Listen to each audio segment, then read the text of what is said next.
안녕하세요. 빛과 소리의 페이스타 금속 원소들의 연소와 불꽃 반응을 가지고 여러분들과 만나게 된 진잠초등학교 노성현 선생님입니다. 선생님은 금속 원소들이 연소하는 과정에서 나오게 되는 어떤 불꽃의 모양과 색을 가지고 여러분들에게 불꽃놀이라는 것이 어떻게 이루어지게 되는지, 또한 불꽃놀이 속에 있는 과학적인 원리는 무엇이고 그걸 가지고 어떻게 체험할 수 있는지, 이런 부분들을 여러분에게 소개하고자 합니다. 자, 여러분들은 불꽃놀이를 통해서 여러 다양한 불꽃을 많이 봤었을 텐데요. 선생님이 여기 준비한 사진을 보게 되면 레인보우 불꽃, 그 다음에 캐릭터 불꽃, 그 외에도 화산과 같은 볼케이노 불꽃, 또는 극지방에서 볼 수 있는 오로라 불꽃, 여러 다양한 불꽃들이 불꽃 축제에 가게 되면 여러분들 많이 볼 수가 있습니다. 자, 그렇다면 여러분들 이 불꽃놀이는 어디서부터 유래를 하게 됐는지 선생님이 먼저 이야기를 해드릴게요. 불꽃놀이는 처음에 여러분들 횃불에서부터 시작이 됐다고 합니다. 고대 인도, 페르시아, 그리스, 로마는 이런 횃불을 가지고 신호수단으로 활용을 했었는데요. 고대 중국에서도 전쟁터에서 신호를 위해서 이런 불꽃을 많이 활용했다고 합니다. 우리나라에서도 봉수대를 가지고 낮에는 연기, 밤에는 불을 이용해 가지고 여러 신호수단으로 활용한 역사적인 기록을 볼 수가 있습니다. 자, 이러한 어떤 그 불을 이용한 신호수단으로 사용했던 것들이 7세기 초 중국 수나라 양제 때 이르게 되면 불꽃놀이를 즐기기 시작하게 됩니다. 그리고 13세기 화약을 그 다음에 무속신앙과 함께 이런 것들이 곁들여져서 불꽃놀이가 더 활발하게 발달하는 시기가 되고요. 이게 유럽의 이탈리아 피렌체로 전파가 되고 15세기 유럽 각지로 전파가 되므로 많이 일반화가 되었다고 합니다. 우리나라 역사에도 보게 되면은 고려시대 공민왕 때 화산대라고 하는 이런 어떤 불꽃놀이를 했다는 그런 추정하는 역사적인 사료가 있고요. 조선시대 태조가 새 어떤 공신들을 치하거나 어떤 궁중의 행사를 할 때 불꽃놀이를 했다는 그런 실록의 기록들이 있습니다. 또한 우리 일반 대중들에게도 불꽃놀이가 일반화된 시기는 1980년대 본격적으로 도입이 됐고, 1986년 아시안게임과 1988년 서울 하계올림픽 개막 및 폐막식 때 불꽃놀이를 본격적으로 했던 그러한 기록들이 있습니다. 자, 그렇다면 여러분들 이렇게 불꽃놀이 유래가 이렇다면 불꽃놀이 속에 어떤 과학적인 원리가 있을까 여러분들하고 한번 알아보려고 합니다. 자, 먼저 알아보기에 앞서서 용어를 간단히 정의를 할게요. 여기서 등장하는 용어들은 연소, 불꽃 반응, 금속 원소가 있는데요. 연소라는 것은 물질이 공기 중에 산소와 만나게 되는 경우에 급격한 반응을 통해서 빛 또는 열, 불꽃을 내는 현상을 우리는 연소라고 합니다. 불꽃 반응이라는 것은 금속의 원소들이 탈 때, 우리 이제 앞서서 이제 연소라고 합시다. 이런 연소의 과정을 통할 때 독특한 색깔을 내는 경우가 있습니다. 그리고 금속 원소라는 것은 금속의 특징을 가진 원소를 말하는 것으로, 대체적으로 이렇게 번쩍번쩍 광택이 있는 경우, 고체 형태로 있는 경우와 우리가 액체로 돼 있는 수은과 같은 액체 형태로 되어 있는 금속이 있겠죠. 자, 그렇다면 여러분들 불꽃놀이에 사용하게 되는 화약은요, 여러분들 특별한 화학 물질이에요. 그래서 조금만 잘못 건드려도 이게 이제 안정적인 물질이 아니기 때문에, 불안정한 화학 물질이기 때문에 금방이라도 터질 수 있는 물질이거든요. 이것은 칠산칼륨이라는 것과 황, 그리고 목탄, 숯 등의 어떤 화학 재료가 섞이게 돼요. 그래서 질산칼륨이 이렇게 산소가 공급이 되고 어떤 숯과 황이 연료 역할을 해가지고 이게 이제 불꽃을 만들어내는 화약의 역할을 하게 됩니다. 여러분들 화약의 구조는 다음과 같습니다. 이렇게 보시게 되면은 먼저 그 발사포, 그러니까 화약을 쏘게 되는 발사포를 통해서 이제 도화선에 이르게 되는 어떤 점화의 선이 있고요. 이 도화선이 화약 그 안에 들어가게 되면은 그 안에서 그 화약을 태우게 되는 활약을 만나게 돼요. 그리고 그 바깥에는 우리가 눈으로 보게 되는 별이라고 하는 이런 화약들이 또 배치가 되어 있고 그 외부로 옥피라고 하는 것들이 이것을 감싸고 있습니다. 자, 그렇다면 이렇게 밤하늘에 그려지는 이런 화약들은 어떻게 우리한테 눈에 들어오게 되냐면 이 도화선을 통해 가지고 여러분들 점화가 이루어지게 되면은 아까 말한 것처럼 요 화약 안에 있는 활화약이라고 하는 것들이 폭발을 하게 되면 이 폭발하는 과정을 통해서 이 활화약을 싸고 있는 별이라고 하는 그런 작은 화약들이 다시 사방으로 퍼지게 되죠. 그러면 이런 것들이 연소의 과정을 통해 가지고 우리 눈에 보여지게 되는데요. 자, 그렇다면 어떠한 연소의 과정에서 왜 이런 것들이 보이는지 좀 더 설명을 드리도록 하겠습니다. 불꽃놀이를 하게 되면 연화라고 하는 것들을 우리가 얘기하는 경우가 많은데요. 연화라는 것은 불꽃 모양을 보여주는 별 또는 분수라고 얘기하는 폭죽, 그러니까 화학 그 가공품을 가져서 우리는 연화라는 말을 하게 됩니다. 그러니까 일반적으로 불꽃놀이에서 활용하게 되는 그 둥글둥글한 이런 화약의 그 화공품을 우리는 연화라고 하는데 보통은 여러분들 동그란 공 모양으로 되어 있고요. 앞서서 말한 것처럼 그 안에 활약, 옥피, 도화선, 성, 그 다음에 추진체, 속화선 이런 것들로 구성이 되어 있습니다. 그렇다면 불꽃놀이에 어떤 원리들이 여러분들 실질적으로 활용되어 있는지 여러분들에게 설명을 하도록 하겠습니다. 여기에는 로켓의 발사 원리, 화학 반응, 그다음에 전기 전자 기술, 오늘날에는 여기에 디지털 음향 기술까지 여러분들 함께 불꽃놀이에 적용된 걸 볼 수가 있어요. 과학적 원리로는 여러분들 먼저 화학 원리가 있어요. 여러분들 우리가 화학 원리라고 하는 것은 뭐가 있냐면 연소와 불꽃 반응이에요.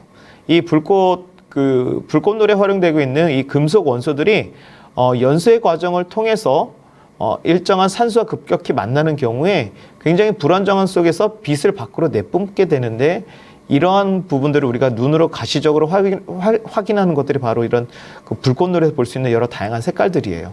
여기에 쓰이는 게 바로 연소와 불꽃 반응이라고 하는 화학적인 원리가 사용하게 돼요. 그래서 이러한 금속 원소들이 산소와 연소를 하게 되고 특유의 불꽃색의 어떤 반응을 나타낸다. 자, 이런 부분들이 바로 화학적 원리죠. 자, 그러면 어떤 것들은 어떤 색을 나타내냐? 보통 이제 알루미늄 같은 경우에는 은색, 백색을 나타내고요. 나트륨은 노란색, 스트론튬은 붉은색, 구리는 파란색, 바륨은 녹색을 나타내게 됩니다. 그러면 여기 있는 색깔만 나타내느냐?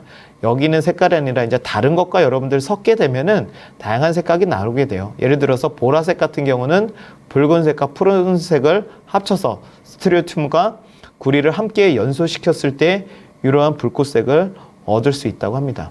그 원소별로, 금속의 원소별로 연소 과정에서 나오는 색깔들을 여러분들 설명을 했는데요. 여기 보시게 되면 이렇게 다시 알루미늄 같은 경우는 이런 색이 나오게 되고 나트륨 또는 칼슘, 그러면 세슘 이런 것들은 이런 색깔들, 붉은색이나 또는 보라색 또는 구리는 푸른색 이런 색깔들을 나타낼 수 있다는 것을 참고적으로 알아두세요. 자, 이렇게 화려하고 멋진 불꽃을 만들어내는 것들이 바로 금속이 연소하는 과정에서 나온다라는 부분입니다. 그리고 또 다른 어떤 그 원리는 불꽃놀이는 여러분들 컴퓨터가 미리 정해놓은 그 시각에 무선 신호, 전자 신호를 통해 가지고 발사가 이루어지게 돼요. 또 하나는 이런 불꽃놀이를 만들게 되는 불꽃 디자이너들에 의해서 100분의 3초 각 정교한 시간 설정이 세팅이 되고 또 하나는 그 안에서의 그 별을 하늘 높이 쏘아주게 되는 활약이죠. 이러한 부분들이 아까 그 외피를 터트려 가지고 연소시키고 흐트러지게 하는데 이러한 것들이 그냥 어떤 그 활약의 양이나 그다음에 발사하는 각도 이런 것들이 그냥 이루어지는 것들이 아니라 어떤 모양을 만들어내기 위한 다양한 어떤 과학적인 원리들이 이루어지게 되고 또한 그 안에서 어떤 일정한 시간 뒤에 이게 터지도록 하기 위한 어떤 도화선의 길이에 따른 그 불꽃이 터지는 시기들을 다르게 조절하고 하는 그런 부분들이 여기에 적용이 됩니다. 그리고 또 하나는 그 활약과 그 별을 둘러싸고 있는 옥피는 대부분 이제 종이로 만들어져 있거든요. 그런 이유, 왜 종이로 쌓여져 있냐면 이러한 어떤 폭죽들이 터지고 나서, 불꽃놀이 할 때 이런 폭죽이 터지고 화약이 터지고 나서 땅에 떨어져도 사람들한테 이제 피해를 주지 않게, 그리고 바람에 날려서 날아갈 수 있도록 하기 위해서 이렇게 종이로 싸고 있다고 합니다. 그리고 이제 이러한 어떤 우리가 연화라고 하는 이런 어떤 화약들이 하늘로 쏘아지게 올려지게 되는 것은 이제 추진 화약이라고 하는 지상에서 이런 것들이 추진 화약이 터짐으로 해가지고 이것을 하늘 위로 밀어 올리게 되는 거죠. 그러니까 밀어 올려지게 되는 것은 반대로 지상에 있는 땅으로 이것을 에너지를 밀어낸과 동시에 올라가는 어떤 이건 작용 반작용의 원리에 의해서 이런 부분들이 이제 날아가게 돼요. 그리고 발사하는 각이나 또는 높이에 따라서 다양한 모양을 만들어지게 되죠. 또 여기에는 여러분들 다양한 어떤 음향의 어떤 기술들도 있어요. 불꽃 축제 가다 보면 여러분들 다양한 소리를 여러분들 들어봤을 거예요. 슈펑 하는 이런 화약 터지는 이런 소리가 나기도 하고요. 뭐 지지직 하는 이런 소리도 나죠. 알루미늄 조각이 탈 때 나는 소리고요.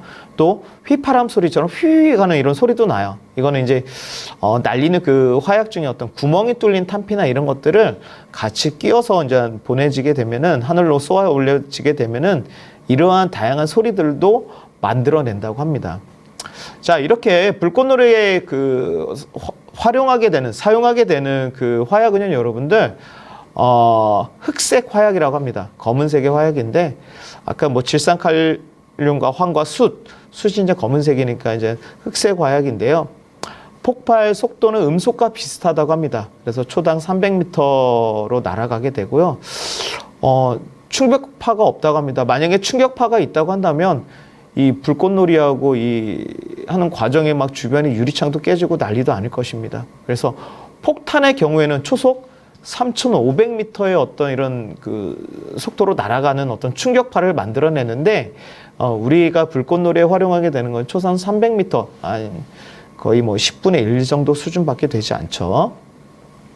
자, 그렇다면 여러분들 또 하나, 우리가 불꽃놀이 하게 되면은 여러분 다양한 모양을 만들어내게 돼요.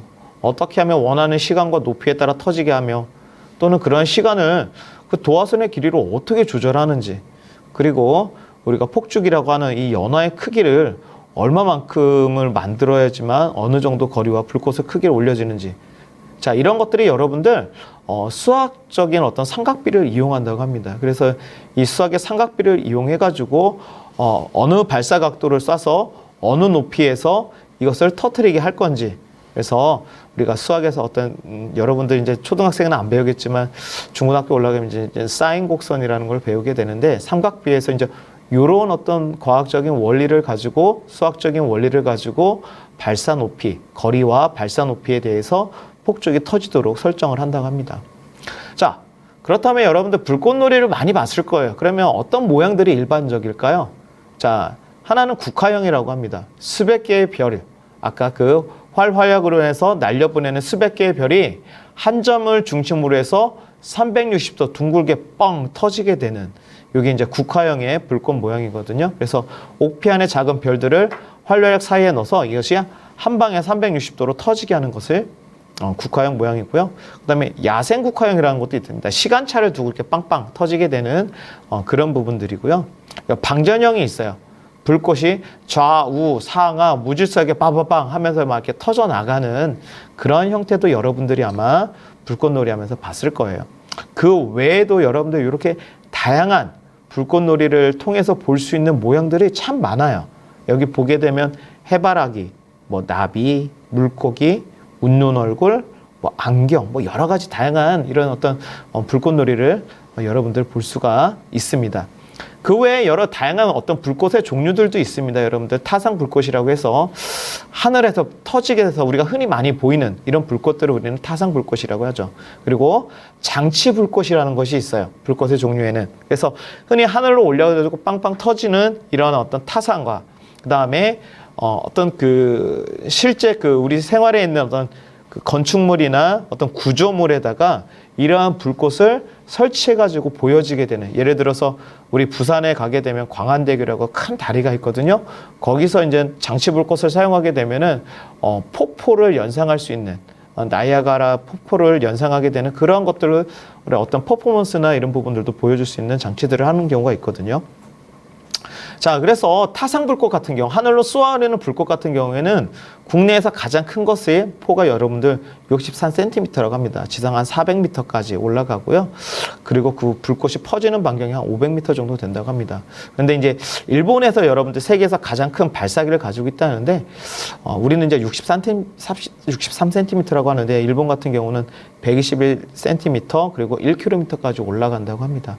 물론 선생님이 조사한 기록이 조금 1, 2년 전의 기록이기 때문에 지금은 여러분들 또 저 최신화된 어떤 장비들을 사용할 수도 있다고 합니다. 자, 그렇다면 여러분들이 이제 불꽃 체험을 하게 되면 이런 점들을 반드시 주의해야 됩니다. 불꽃놀이를 하게 되면 여러분들 우리가 눈으로 보기에는 화려하고 멋진 부분들도 있지만 폭죽이 연수하면서 여러분들 환경의 피해는 오존을 좀 발생하게 됩니다. 그리고 또한 이런 어떤 녹색 불꽃을 만들게 되는 바륨 같은 경우는 인체 기관지에 천식을 발생시킬 우려가 있습니다. 그래서 이러한 건강상의 이유가 있는 친구들은 불꽃놀이를 하더라도 주의해서 해야 되고, 폭죽이나 이런 부분들을 사용하다 보면은 여러분들 이렇게 보게 되면은 여러분들 이거 불꽃이 별거 아닌데 만져봐도 되겠지 이렇게 손으로 갖다 대는 경우가 많이 있고, 또는 왜 안 되지 하면서 그것을 여러분들이 왜 안 되지 눈으로 보는 경우가 많이 있어요. 그 불꽃이 나오는 그 입구나 이런 부분들을. 그러면 이런 경우에 여러분들 순간적으로 폭발력이 일어날 수가 있거든요. 그래서 그런 경우를 항상 주의해서 봐야 돼요. 그래서 항상 이런 불꽃놀이를 하게 되면 어른과 함께 해야 되고, 만약에 고정시켜야 될 지지대가 있으면 지지대를 이용하게 되고, 사람이 많은 곳이나 또는 사람을 향해서 절대 발사하면 안 되겠죠.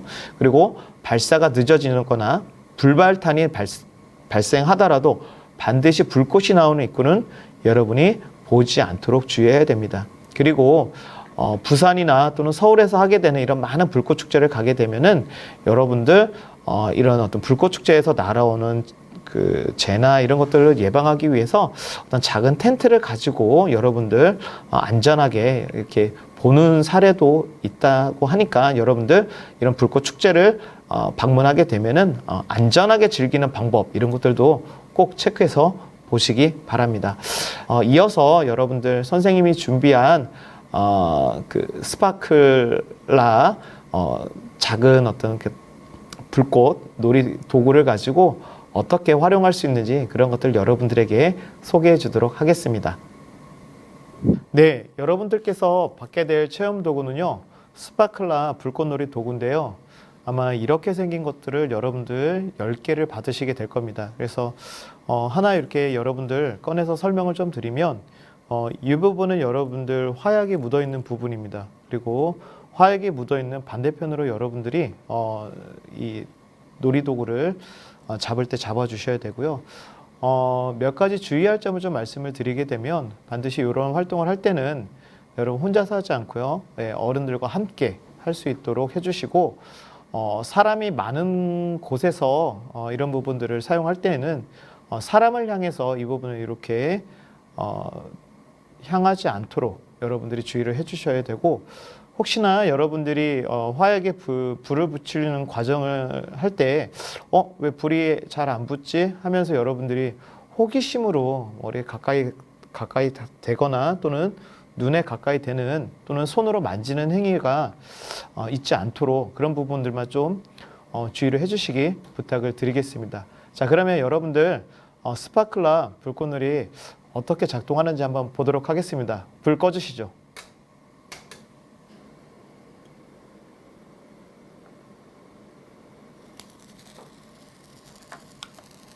자, 여러분이 보고 있는 스파클라 불꽃이고요. 예. 자, 여기 타들어가고 있는 부분을 여러분이 손으로 잡아서는 안 되고, 이거 가지고 사람을 향하지 않는 안전한 그 거리에서 여러분들 이렇게 들려줘도 되고, 여러분 이렇게 다양한 불꽃을 통해 가지고 여러분들이 만들고 싶은 모양들도 만들어 보고, 예. 자, 여러분 파도도 보여지나요? 예. 별도 한번 만들어 보고, 예. 하늘에도 올려보고, 땅에서는 내려보고, 이렇게. 자, 이렇게 하면 될 것 같습니다. 자, 항상 안전에 유의해가지고 여러분들 활동해 주시기 부탁을 드리겠습니다. 자, 어떻게 여러분들 잘 보셨습니까? 자, 항상 여러분들 스파클라를 가지고 불꽃놀이를 재밌게 하는 것도 중요하지만 안전이 우선이라는 거 꼭 잊지 마세요. 여러분들 그러면 즐거운 체험 하세요. 감사합니다.